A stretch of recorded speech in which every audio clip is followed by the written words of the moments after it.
Fíjate bien, ve. Yo pensaba invitar para este programa, era Germán, ¿verdad? Germán tuvo que salir de viaje, me dijo que no podía. Pero a grosso modo, nosotros obviamente ante los ataques que tenemos, nosotros, y una vez Germán Escarraqui lo dijo, con nosotros, tú estabas, dijo que nuestra constitución, la del 99, siendo hermosa constitución, también era ingenua. Muy ingenua. Entonces, en cuanto a reforma constitucional, digamos, ¿qué tipo de fortalezas se le pueden incluir?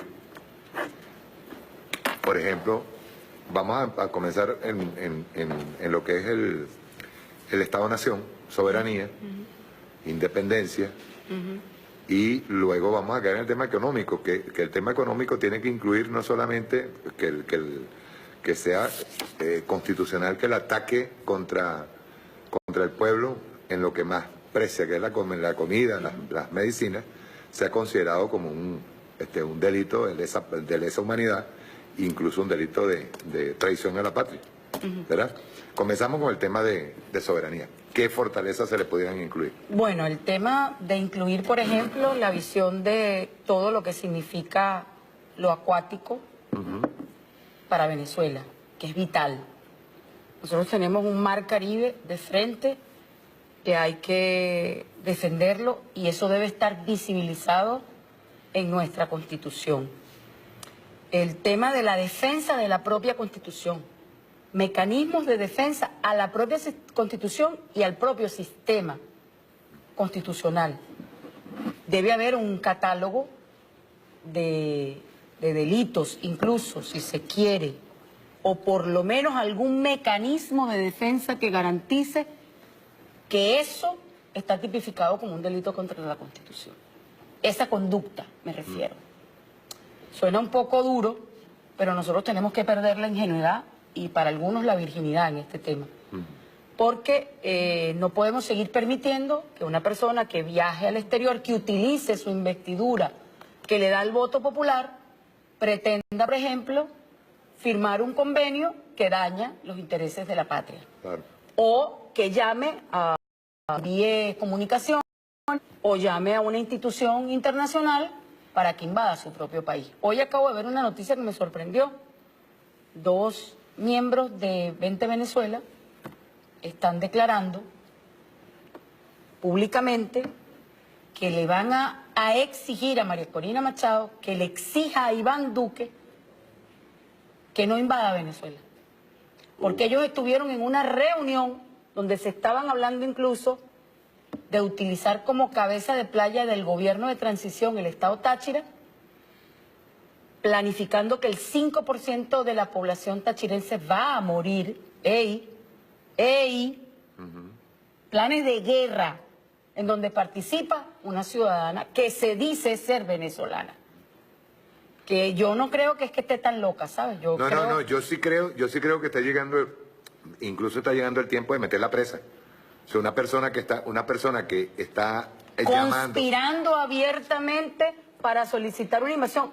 No es ya solicitarla. Uno generalmente es que ella va a ser parte del gobierno de transición. Dice, no, que es loca, entonces, bueno, vamos a dejarla que... No.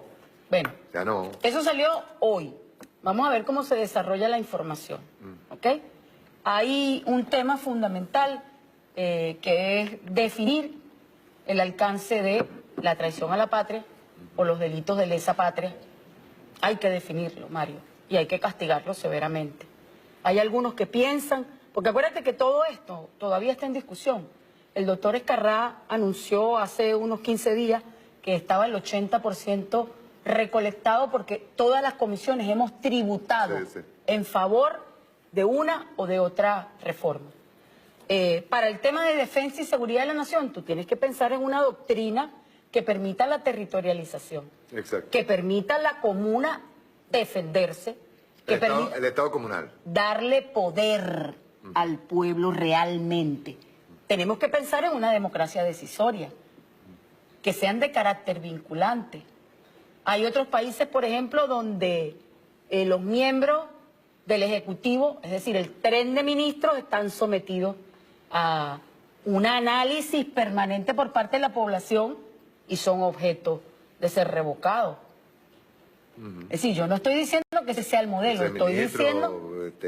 gobernadores, alcaldes. Estoy diciendo... El momento es que no es porque no es el hecho de que hayan sido electos, que vamos a quedar claros, son electos voceros de ese pueblo que los eligió, en el momento en que estén participando o metiéndose en problemas de corrupción, lo que sea, tiene que ser revocado. Claro. Y no necesariamente, yo diría que en este caso no necesariamente llamando a un revocatorio. Yo creo que en el momento en que se compruebe que hay mala praxis del rol que tiene que cumplir un funcionario público, tiene que ser sacado. Debe fortalecerse el poder moral. Exacto. Debe fortalecerse y debe cambiarse el sistema de justicia venezolano. Nosotros estamos pensando incluso en un tribunal constitucional. Estoy diciendo los que estamos planteando algunas reformas, que estamos dentro. En el caso de derechos humanos, solamente los estados violan derechos humanos, Mario. A propósito de la reunión que hay. Sí, otra cosa, exacto. Recuerda que el día que vamos a salir, el día que nosotros vamos a salir al aire se está desarrollando en Ginebra. Michelle Bachelet toma las riendas. Que dicho sea de paso, olvídense que Michelle Bachelet va a salir a favor de Venezuela. Del Consejo de Derechos Humanos. Vamos a salir, ojalá no para Guatapeor, pero vamos a salir de este príncipe Jordano. Sí, que ha sido terrible. Que ha sido terrible para Venezuela. Terrible. Y para los demás países, porque no ha hecho absolutamente nada, por ejemplo, con la actitud genocida de Israel contra Palestina. Eso se oculta. Con los miles de muertos, asesinados y desaparecidos en México. Y con Estados Unidos el caso de Siria. Es una cosa terrible, ahí no hay violación de derechos humanos. Sí. Claro, porque la táctica de Obama y de Clinton es utilizar a la ONU y a las multilaterales y a las ONG y Soros directamente para atacar a los Estados-nación. ¿Por qué? Porque al capitalismo en esta etapa no le interesa el Estado-nación y necesita acabarlo. Entonces nosotros estamos en un momento constituyente donde tenemos que fortalecer el Estado-nación. ¿Ok? Entonces, por ejemplo, ¿solamente los estados violan derechos humanos? Yo creo que no. Yo creo que las empresas violan derechos humanos y tiene que exigírsele responsabilidad a las empresas por violación de derechos humanos. Por ejemplo, Polar, para mí, es un criminal económico. Son delitos de lesa humanidad porque un tipo que le ha subido los precios sin razón 277.000% en menos de 20 meses a un pueblo y se dice además y se vende como la panacea para Venezuela, es un criminal. Tú tienes que en la Constitución castigarlo. Tiene que haber un procedimiento para castigar a ese tipo de criminales que atentan contra los derechos fundamentales de un pueblo. Sí, o sea que no es nada más el Estado responsable. No, Cargill, Polar, Fedecámara. Todos esos tipos tienen que tener castigo. Y para eso tienes que... llegamos al momento, Mario, de la defensa, pero acérrima del Estado-Nación. Porque el Estado-Nación es nuestro escudo frente a la globalización que quiere, al movimiento globalista mundial, que lo que quiere es acabar con nosotros. Otro ejemplo en materia de derechos humanos. Bueno, hay una discusión, Mario, con respecto al tema del matrimonio. Hay una discusión con respecto al tema de si pueden o no pueden heredar, con el tema de reconocimiento. Algunos hablan de reconocimiento. Hay otra corriente, que es la corriente de la Iglesia, que habla de que una preferencia no es un derecho humano. Una preferencia sexual no es un derecho humano. Es decir, todo eso en este momento está en debate. ¿Qué es lo fundamental en esta Constitución? Buscar mecanismos para protegerla, para blindarla. En cuanto al sistema económico, tú tienes que prever que no solamente la propiedad privada existe, que hay otras formas de propiedad.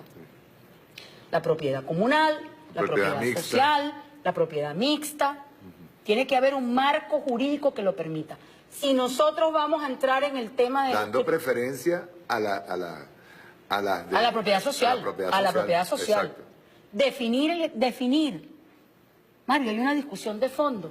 Nosotros conversábamos con el embajador cubano.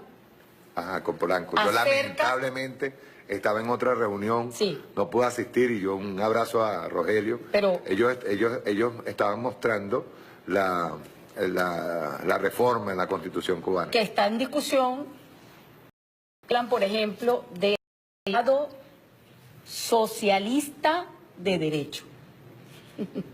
Interesante. Sí. Interesante.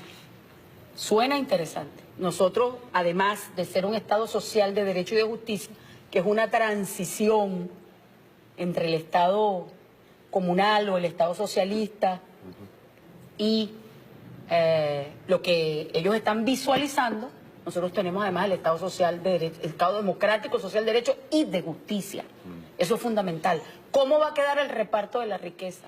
¿Cómo van a quedar las normas para defendernos de casos de corrupción que según nuestro criterio son casos de lesa humanidad? Porque tú estás atacando a todo un pueblo. Cuando te robas el subsidio, estás Tú sabes atacando que yo a en todo una un pueblo. oportunidad, María Alejandra, quisiera una opinión tuya. Yo te hago aquí abogado del diablo, ¿no? Pero de verdad es una de las cosas que yo estuve planteando en una oportunidad. Porque nosotros ya debemos quitarnos los complejos encima y declarar el Estado socialista. Eso lo dice el doctor Germán Esquerrá y a nosotros nos llamó poderosamente la atención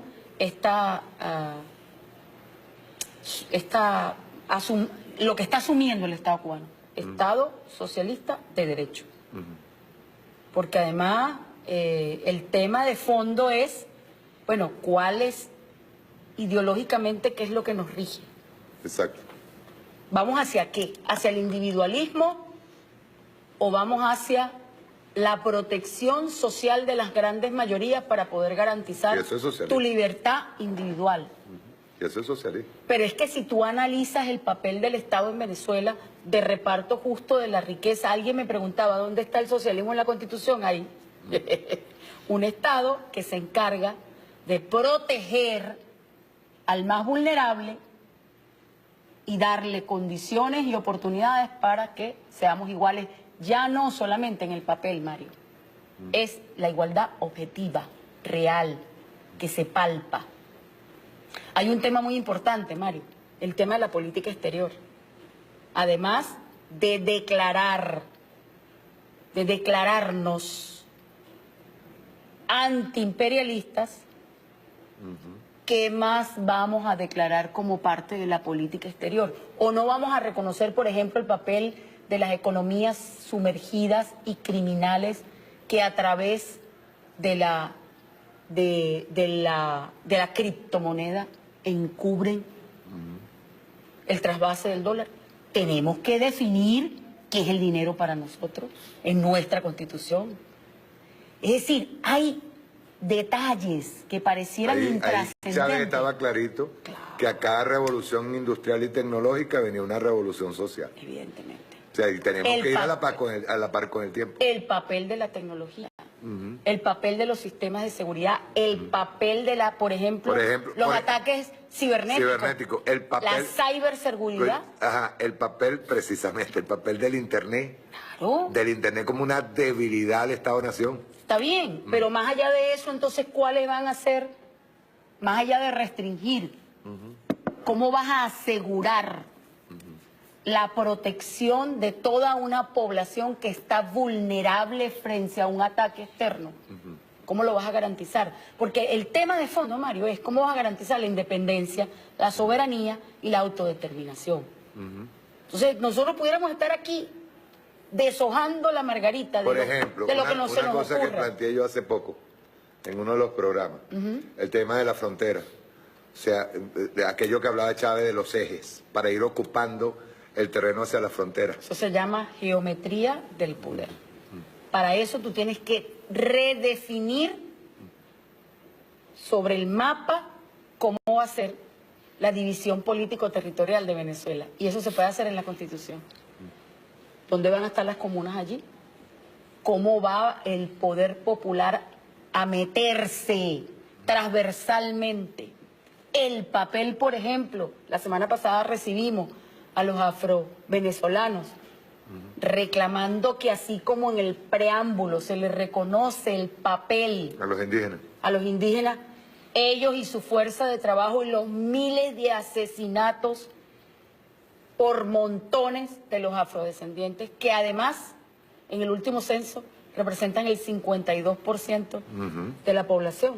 Ellos reclaman su espacio, reclaman que así como los indígenas deciden quiénes son sus diputados, ellos tengan esa posibilidad también. Es decir, estamos hablando de participación, de ampliación, de incluir, de visibilizar sectores que históricamente, y eso genera un debate nacional. O sea, yo te puedo decir las que yo recuerdo que hemos trabajado desde la Comisión Constitucional y las que he trabajado como presidenta de la Comisión de Derechos Humanos.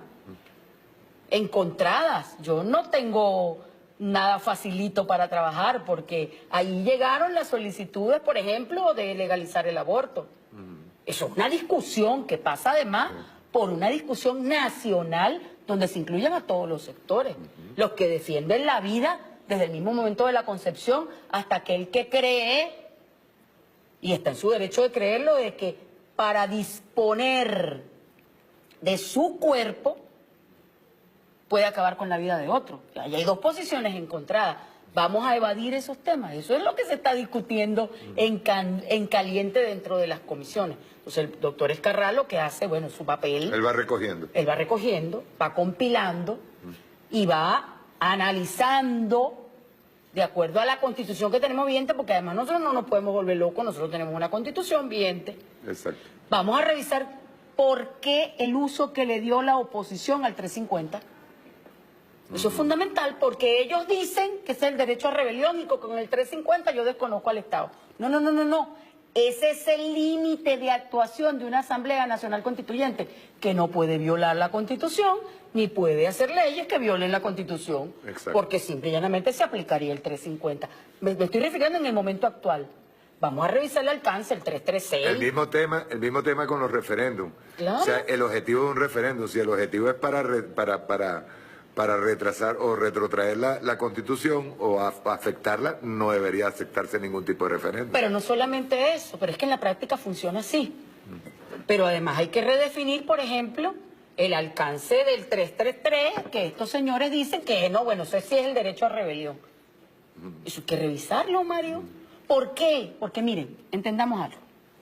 Aparte de eso, y parte de la oposición principalmente se negó a la aprobación de la Constitución del 98, del 99.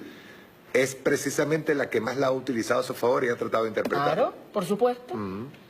Por supuesto que Por ha sido eso la así. ingenuidad. Por eso la ingenuidad, porque la Constitución dejó abiertas algunas aristas que le permitieron a estos señores meterse por esas grietas. Nosotros tenemos que blindar la Constitución. No, y que nosotros incluso hasta, digamos que, yo diría que de manera ingenua también, nosotros tuvimos que reinterpretar esa Constitución, sabiendo que ellos estaban utilizando la Constitución para fines golpistas. Claro, pero también hay que dejar muy claro, por ejemplo, Mario, en cuanto al tema del habeas corpus, cuando una gente es detenida sin orden, es decir, ese tipo de derechos. Las penas. Habeas data. Las penas. Bueno, fíjate, ahí hay una discusión, porque está como dividida. Hay gente que dice que debemos ir a la cadena perpetua, hay gente que dice que debemos ir a la pena de muerte, mientras No, hay yo sí pienso que hay delitos, que tienen que ir a penas máximas. Bueno, pero hay otro... Por ejemplo, el delito de crimen económico debería ser igual que un asesinato. No, y la corrupción. Claro, la corrupción que afecta a todo un país. Y eso no puede admitir rebaja de la pena. Y que no hayan beneficios. Tiene que haber una revisión profunda del sistema de justicia, Mario. Porque en este momento tenemos, por ejemplo, una perversión. El Tribunal Disciplinario Judicial y la Corte Disciplinaria Judicial, que son los órganos que creó esta Constitución, que está vigente para juzgar jueces, todos los miembros del sistema de justicia, jueces, fiscales, abogados e incluso magistrados o magistradas, a través de una interpretación que hizo la Sala Constitucional, le puso límite. Y ese tribunal está completamente silenciado. Esa es la verdad verdadera. En mi casa me enseñaron que por la verdad murió Cristo. Y así como yo defiendo y lo defenderé con mi vida este proyecto, en el momento que se coma la luz, quien se la coma, lo voy a decir. Así de claro, porque yo me debo a mis principios, Mario. Hubo una interpretación acomodaticia de la Sala Constitucional en su momento para dejar sin efecto a la jurisdicción disciplinaria judicial. Y eso está ahí vivito. Le dieron las funciones a otro órgano, entonces eso hay que definirlo.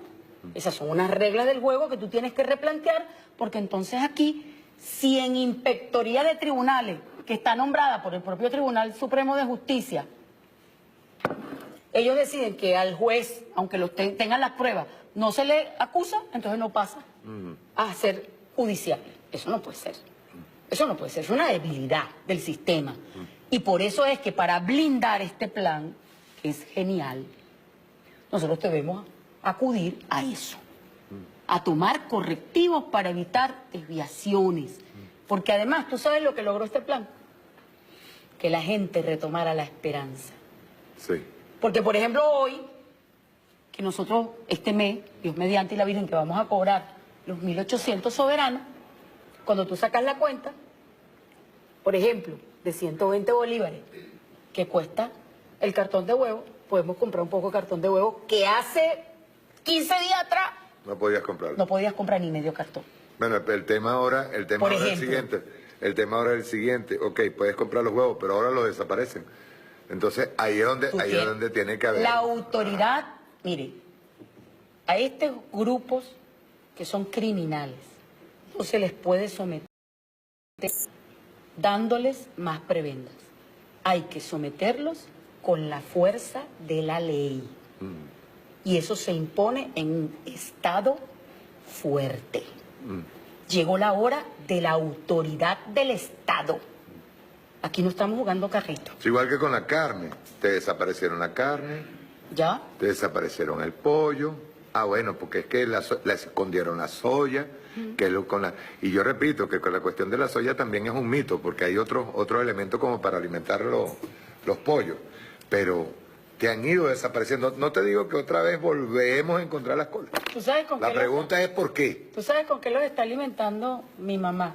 Que es una persona invidente, pero que gracias a que es una mujer que investiga, tiene 6 pollitos y vive muy cerca del mar, se buscó las algas, las deshidrató y empezó a mezclar, a hacer mezcla con sardina, con algas, y con eso está alimentando a los pollos porque le desaparecieron la comida de los pollos y ella se resiste a matar los pollos. Eso se llama la resiliencia de un pueblo. Sí. Ese es el mejor ejemplo de la resiliencia del pueblo venezolano. Este programa del presidente nos devolvió la esperanza. Ahora, ¿qué nos queda? Desde la Constitución, desde la Asamblea Nacional Constituyente, respaldar, porque además nosotros no tenemos Asamblea Nacional. ¿Quién va a respaldar con una ley, por ejemplo, una ley para monetizar las reservas? ¿Quién la va a publicar? ¿La Asamblea Nacional? Que está montada en un golpe de Estado y en una invasión para ellos mandar sobre la ceniza de este pueblo y no lo van a lograr, trasnotado y cancelado. O tenemos que tomar nosotros la delantera desde la Asamblea Nacional Constituyente. Es decir, el trabajo nuestro es el doble del que tuvo la otra asamblea. Porque además aquella Asamblea Nacional Constituyente, Chávez logró el 82% de aprobación de la población. En este momento nosotros tenemos un sector de la población que está, al menos, pues, no muy convencido, que es la gente de la oposición, con las razones que puedan tener, Mario, por el miedo, sobre todo el factor miedo ha operado sobre ellos. El que le han inoculado. Claro, a través de los medios de comunicación. Ese otra, perdón. ¿Cómo? No, vamos a entrarle ahí, medios de comunicación y su actuación. ¿Cómo vamos a definir? ¿Qué es realmente libertad de expresión? Mario, fíjate. La libertad de expresión, de pensamiento y de opinión es un derecho que viene desde, bueno, el derecho fundamental, pues, según algunos, según el liberalismo. Pero ese derecho no es absoluto, porque ese derecho llega hasta donde yo puedo causarte daño, a lo mejor con una información que no está comprobada, pero que yo simplemente por el hecho de dañar tu reputación, la lanzo y utilizo los medios de comunicación porque tengo una posición privilegiada para dañar al otro. Entonces, en Venezuela, creo que es una de las pocas constituciones en el mundo que prevé dos cosas: derecho a la información y derecho a la comunicación. ¿Ves? Entonces, el derecho a la libertad de expresión, donde se encuentra el derecho a la libertad de pensamiento, a la libertad de opinión, es la expresión de mi pensamiento y lo exteriorizo a través de los medios de comunicación. El derecho a la comunicación entonces establece unas características de cómo puedo ejercer ese derecho. Es decir, veraz, oportuna, tiene unas características. Responsable. Ahí entro yo. Entonces, en Venezuela no hay solamente el derecho a la vida, es absoluto. Y sin embargo, prevé al menos unas excepciones, como por ejemplo el de la legítima defensa. Si alguien me viene a atacar a mí y yo me encuentro en peligro de muerte y yo reacciono y la otra persona, pues el asesino, hay una excepción, porque estoy actuando en legítima defensa o en estado de necesidad. Hay excepciones, pero el derecho, el único, el derecho a la vida. Si frente a eso yo empiezo a analizar el resto de los derechos, nosotros tenemos que establecer algunas normas mucho más rígidas con respecto al tema de la posición, del abuso de posición de dominio que han hecho los medios de comunicación en este país para estigmatizar, para satanizar, para hacer la guerra. Para silenciar la información. Para hacer la guerra. Eso tiene que preverse. Tiene que haber normas que permitan establecer la responsabilidad ulterior, claramente, mucho más clara de lo que la tiene la Constitución. ¿Me explico?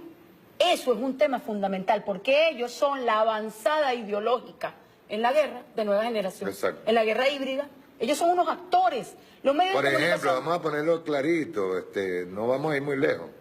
La supuesta diáspora de la que ellos hablan fue generada desde los medios de comunicación y redes sociales. Sí. Mucha culpa hay. Ese miedo que generaron en los muchachos, que generaron en familias enteras. Mira, yo veía el otro día. Los muchachos perdieron el sentido, Sí, el horizonte de sentido. Mira, tú ves a un muchacho que se iba, porque como decía Ovilia, le quitaron la esperanza a la gente. Sí. Se la quitaron a través de los medios. Desestructuraron la familia, Exacto. además. Pero hay otra cosa terrible, peor. Yo lo veía en un corto que pasé el otro día en el programa. Que una familia se hubiese ido y haya vendido todo. Y que su retorno, como decía la señora, fueron los 3 meses peores de mi vida. Regresando de Perú, los 3 peores meses de mi vida. Y que le digan, ajá, ¿y qué tienes aquí? No, yo vendí todo antes de irme. O sea, tú sabes lo que tú estás provocando allí. Sabes que no solamente el hecho de que hayas provocado que esa persona tuviera miedo y se fuera, y fuera parte de la propaganda del imperio en contra de Venezuela, ¿verdad? Sino que tú a esa familia la llevaste a que perdiera todo, absolutamente todo lo que tenía aquí. Y hay mucha gente que ha vendido todo, María Alejandra, no es un ejemplo de que aparezca. Sí, a mí me da mucha tristeza, porque además ese plan no es inocente. Sí. Ahí hay mucha gente, Mario, que se fue, por ejemplo, preparada. Si algo tiene la universidad venezolana, es que prepara a prácticamente de los más altos niveles de preparación tienen nuestros universitarios. Y entonces hay países que le ofrecieron a nuestros muchachos recién graduados, que los captaban. Sí, les ofrecieron trabajo. Les ofrecieron trabajo para pagarles en dólares. Sí. Les ofrecieron, villas y castillas. Y los muchachos pensando, quizás, viendo el sufrimiento de la familia... Sí, se fueron a buscar los dólares. Se fueron a buscar los dólares para traerlos, porque a lo mejor aquí con $100 la familia vivía. Mientras ellos se ganaban 1.000 allá y podían medio sobrevivir. Sí. Los que tenían la suerte de irse. Y ahora esos mismos países andan como locos, como por ejemplo Chile, buscando un acuerdo para que nosotros podamos validarle los títulos a los muchachos. ¿Te fijas lo que es el tema de la Constitución? Claro. No es solamente un muchacho de 15 a 21 años, 25 años, 30 años, sino niños que se los llevaron a vivir en un cuarto todos hacinados. O sea, niños. Es criminal, Mario, lo que han hecho. Pero además hay que revisar también, y esto lo dejo yo para la discusión, porque dentro de las propuestas que hemos recibido está el tema de que si el Estado social de derecho de justicia invierte dinero que es de todos Eso lo hablamos la otra vez. para la Exacto. formación de un profesional, Sí. Él no puede tú irse. tienes un deber social. O sea, así como tú tienes derecho a recibir la educación gratuita. Disculpa, María Ya va, Elena, pero es que el derecho tiene dos caras. No, pero derechos que no lo tienen en toda Latinoamérica. No, estoy hablando de Venezuela, porque Ajá. el modelo venezolano es el que están atacando. Exacto. El modelo venezolano expresado en la Constitución es el que están atacando. Es el que están atacando y le está haciendo la guerra desde Colombia para acá. Y desde Estados Unidos y de todos los países que quieren ponerle la mano a los recursos de Venezuela. Entonces tú tienes un deber social. No es nada más el derecho. Porque cualquiera te dice, no, yo tengo derecho a mi gota de petróleo. Sí. Y tú no tienes responsabilidades con ese Estado que es el dueño, la república, de los recursos, y hay un gobierno que por una política decide que eso que está en la Constitución se cumpla. Porque nosotros teníamos aquí una Constitución en 1961 donde había derechos económicos. Claro. ¿Y quién los cumplía? O sea, explíquenme, ¿quién los cumplía, Mario Silva? La Cuarta República los cumplió cuando aquí había 67% de pobreza cuando Chávez llegó al poder. Mentira, Mario. La Constitución puede ser linda, bella, todo lo que tú quieras, pero si no hay voluntad política para que el gobierno la ejecute, la cumpla, la haga cumplir, se va a quedar en letra muerta. Exacto. Y la diferencia con nosotros es que aquí, con todos los errores, con todo lo que pueda estar pasando y con todas las diferencias que podamos tener, aquí hay un gobierno que decidió por la opción de los más vulnerables y de los pobres. Se casó con los pobres del mundo. Este es un país, además, hablando de la diáspora, que lo que ha entregado al mundo es generosidad, solidaridad, amor.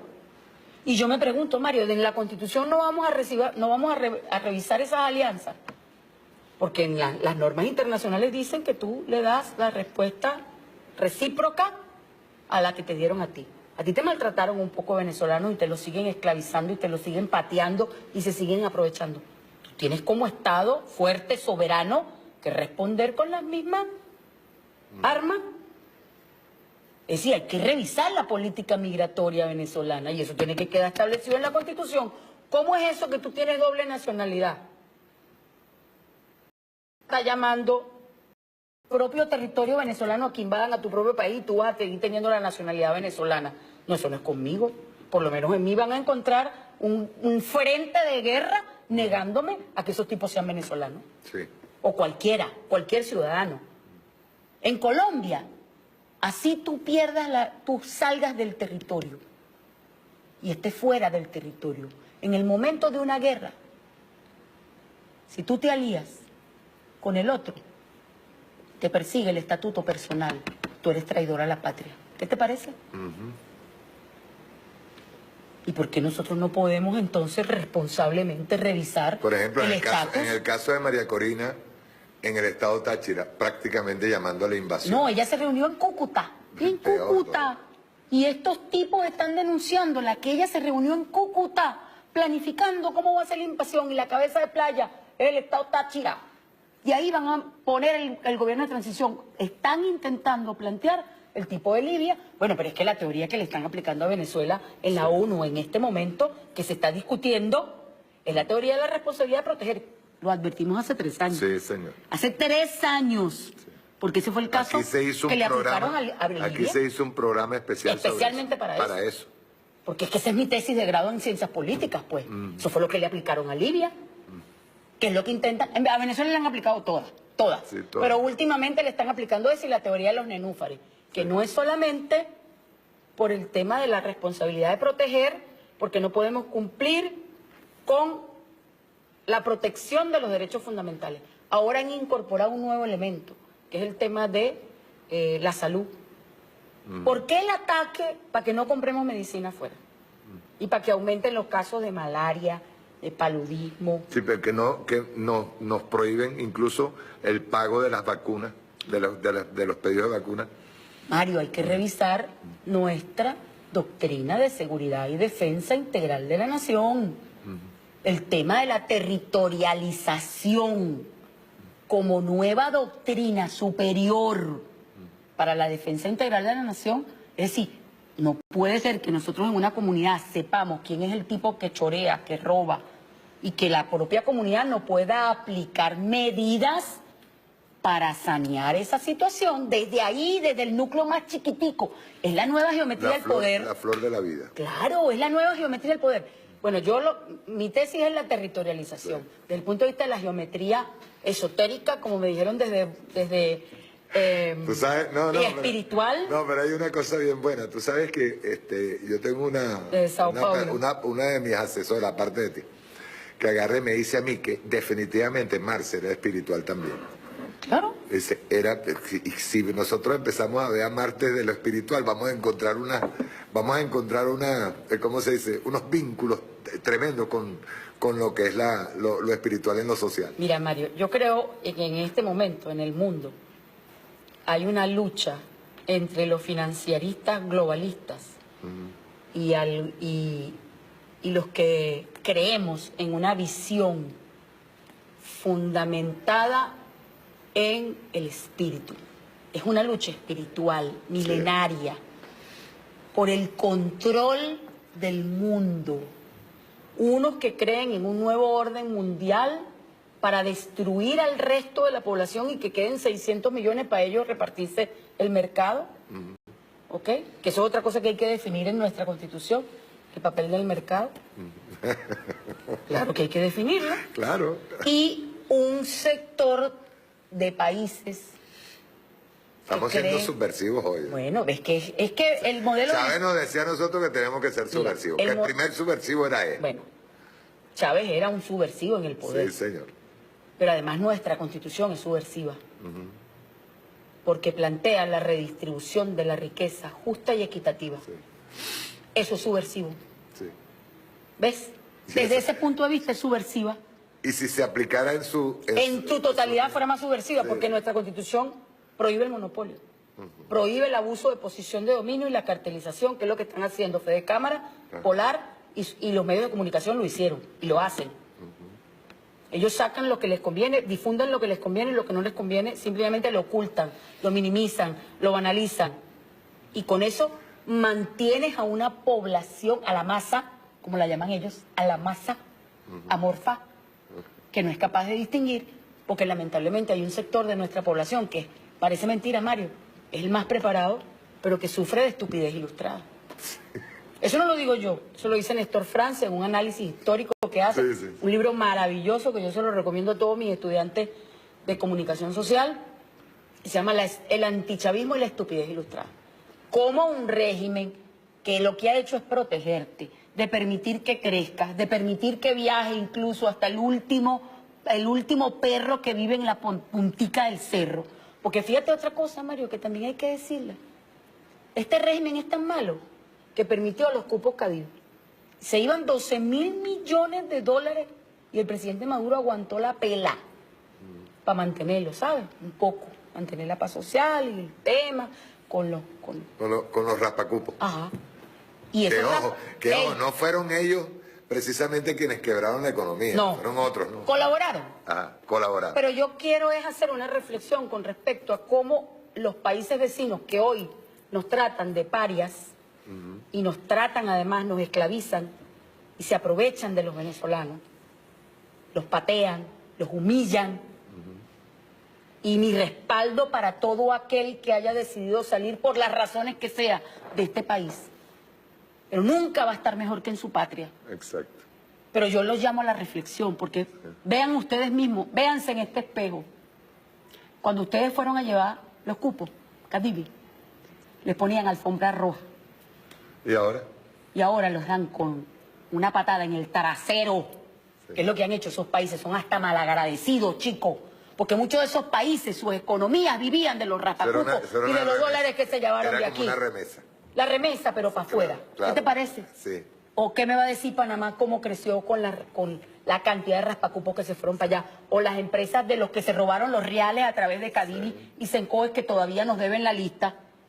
todavía nos la deben, y yo no voy a dejar de decirlo, se la llevaron para Panamá y la tienen allá.